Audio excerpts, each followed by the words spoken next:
Qual o significado de língua dos anjos que Paulo citou? Existem duas interpretações que se dá para essa informação. Os nossos companheiros da Igreja Protestante, eles dizem que a língua dos anjos são aquelas manifestações espirituais que acontecem de maneira muito frequente nos ambientes aonde você tem a chamada manifestação do Espírito Santo, em que eles falam em línguas estranhas chamadas, né?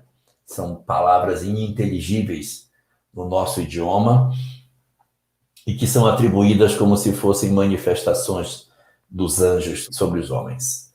Então, existe uma interpretação para isso. Essa interpretação a gente encontra na literatura assim protestante, né? A língua dos anjos como sendo essa. E existe uma segunda que considera a falar a língua dos anjos como se fosse assim: eu sei todo o saber do mundo, sei inclusive como é que os anjos falam, porque os anjos devem ter a língua deles, né? Digamos assim, nessa leitura. Então eu sei até a linguagem que os anjos sabem. Como queria dizer, olha, eu sei grego lá, eu sei grego, sei latim, sei hebraico, eu sei tudo, sei até a língua dos anjos. Mas se não tiver caridade, nada serei.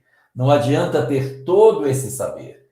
Importante observar que nesse período da história da humanidade, existia pouco conhecimento para que se tomasse propriedade dele.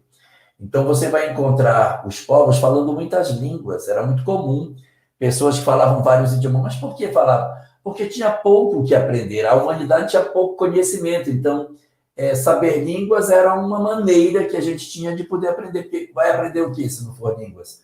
Não existia a matemática que a gente conhece, não existia. Esse conhecimento que a gente possui não existia.